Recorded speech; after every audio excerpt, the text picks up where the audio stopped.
Hello everyone, welcome back to my channel. Today I'm going to be continuing my Fill the World Create a Sim challenge in Willow Creek. So this is the Warner family. Their house is in the Courtyard Lane neighborhood, which is the same neighborhood that Bob and Eliza Pancakes live in, if you're not sure which one that is. And they live in the house called Rindle Rose. So just to catch everyone up in case you're not sure what this is, basically what I've been doing is creating Sims families to fill in the houses that are empty and pre-built in each of the worlds that came out with The Sims 4. And I'm, a lot of times the game will automatically fill the houses for you, but I wanted to try to make families that actually really fit the houses based on, how many Sims there are and the number of bedrooms, and also things like their age and their income and their jobs. Would it make sense for somebody who's just starting off to be living in a big mansion all by themselves? So anyways, this is John Warner. He is the dad in this family. He is an adult, and he is in the secret agent career in the diamond agent branch. So he's at level 8, which makes him a spy captain, which I'm not really sure what a spy captain is, but he's doing good at it. So he has 8 logic skill points, 6 charisma skill points, 5 fitness skill points, and 5 parenting skill points. And his traits are that he is a genius, he's materialistic, and he's jealous.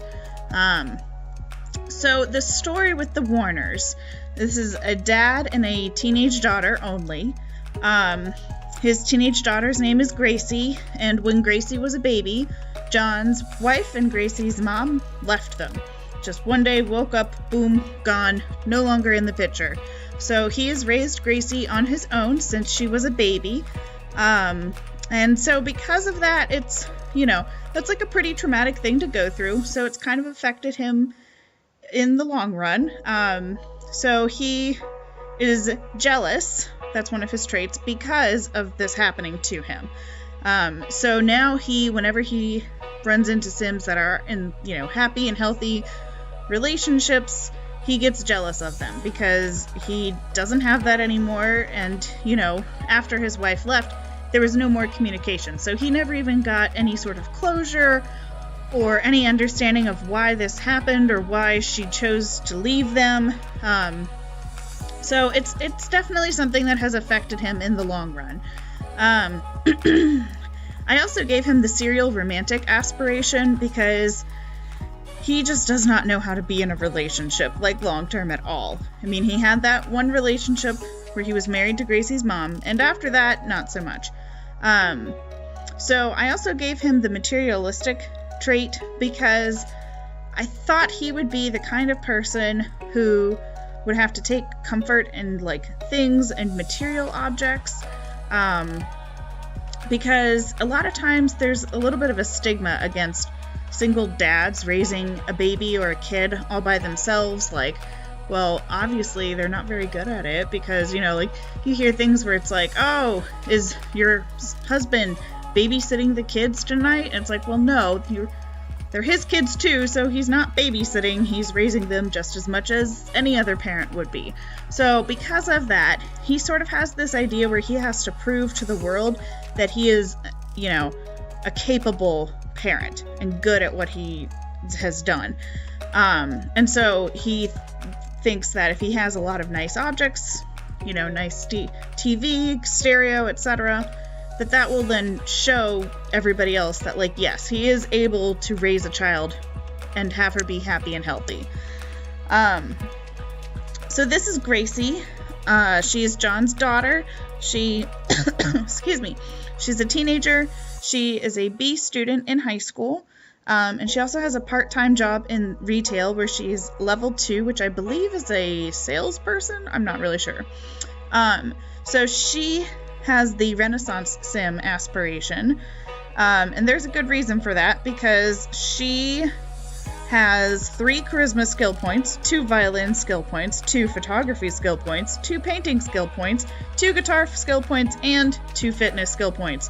So, case in point, she really has no idea what she wants to do with her life. Essentially, I tried to originally give her the trait of non-committal, but apparently you can't do that on teenage Sims, not sure why. So I showed it through her different skill points that she has. So she is non-committal because she doesn't really have a healthy relationship to look up to, since, you know, she never really knew her mom, and her dad just dates around because he doesn't know how to be in a relationship either. So she, you know, just bounces around from one thing to the next and doesn't really like to stick with one thing for any length of time. Which is also why the Renaissance Sim trait or aspiration is good for her as well. She is a bookworm, and which is good since she likes a lot of different things, so she can just read about it all. And she's also a snob. And for the first time, I gave a Sim in this project the character values. I found a cheat how to do that. So she has positives in manners, responsibility, and emotional control, and negatives in empathy and conflict resolution, which I felt like that balance really seemed to fit her and her life experience pretty well. So yes, so this is the Warner family. You can download them from the Sims 4 gallery. There's a link in the description box below this video, or you can find them using my origin ID, which is Mrs. Tomato 1018, just like my YouTube name. Yeah, I mean, I think that they're kind of a different family, but I think they're a lot of fun to play with. So yeah, that's the Warners. So after this is the last family in this particular neighborhood. And then there are 3 more families in Willow Creek, and I already have them all plotted out, and I'm so excited. They're like, I mean, like, you think this is drama? There's a whole lot of drama coming. I mean, some of these bigger houses where you can have a lot of different Sims, it just makes an opportunity for more drama. So then after that, we're going to move on and do Oasis Springs. So anyways, I hope you guys liked this video. If you did, please give it a thumbs up. Thanks so much for watching, and I will talk to you all later. Bye!